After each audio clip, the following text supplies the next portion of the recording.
Regenerative agriculture is often promoted as a better way to farm, better for the soil and better for the environment. But farmers are not paid for intentions.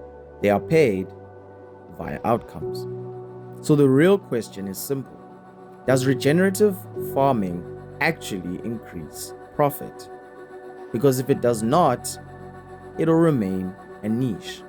And if it does, it becomes the future of agriculture. Profit in farming is not driven by yield alone. It is driven by margin, which is revenue minus the costs involved.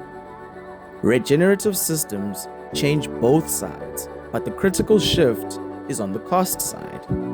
In conventional systems, fertilizers supply nutrients, pesticides control pests, and irrigation compensates for poor water retention. These are recurring costs. However, in regenerative systems, soil biology begins to perform some of these functions. This then increases the nutrient cycling, and it also allows for pest pressure to stabilize through ecological balance. When you look at water, the soil biology increases its retention in the soil. This reduces dependence on external outputs over time.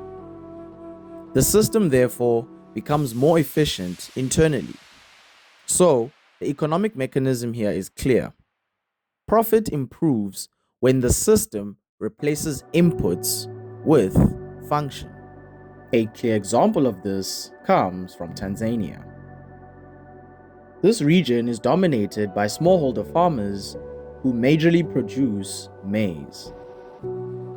The farms here are input dependent since they focus on synthetic fertilizers, the use of improved seeds, and manual or fuel-based land preparation. The pressure that this brings is economic. Fertilizer use can account for 30 to 50% of total production costs in these systems. At the same time, yields often remain low, typically between 1.5 to 3 tons per hectare under smallholder conditions. Additionally, farm gate prices are volatile, so even when yields are acceptable, margins remain thin.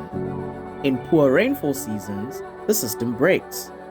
This is because the yields drop, input costs remain fixed, and profit turns negative.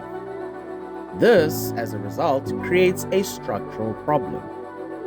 The high cost base is due to variable yields and unstable prices, and all of these equal an unstable income.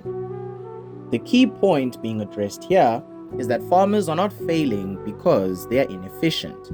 They are operating in a system where costs are high and control is low. Input reduction. As soil function improves, the reliance on fertilizers, pesticides, and irrigation can decline. Secondly, it's the reduction of risk.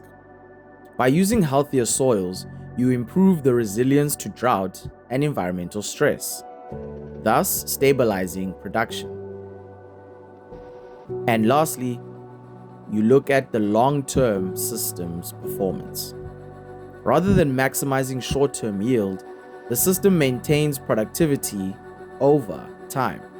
This leads to a different type of profitability. Less dependence on peak yields and more dependence on stable margins. A strong example comes from Uganda. Here, farmers shifted to regenerative agroecological systems.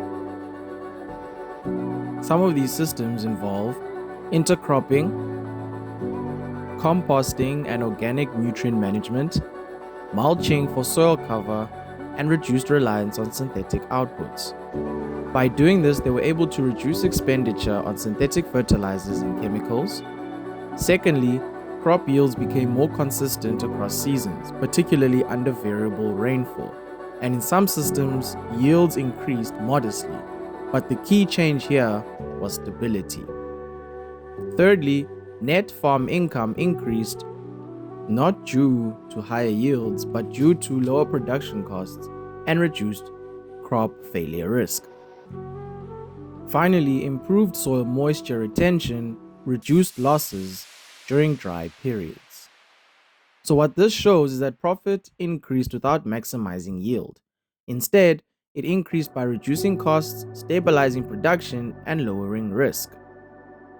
This also shows that the system shifted from high cost production to efficient production. Regenerative agriculture does not guarantee higher yields, but it can improve profitability, not by increasing output, but by improving efficiency. If farming continues to rely on high external inputs, it remains exposed to cost volatility. If farming systems become more self-regulating, they become more stable and potentially more profitable. So, the real conclusion is this: regenerative farming does not make farmers richer by producing more. It makes them richer by needing less. And in agriculture, that distinction defines long-term success.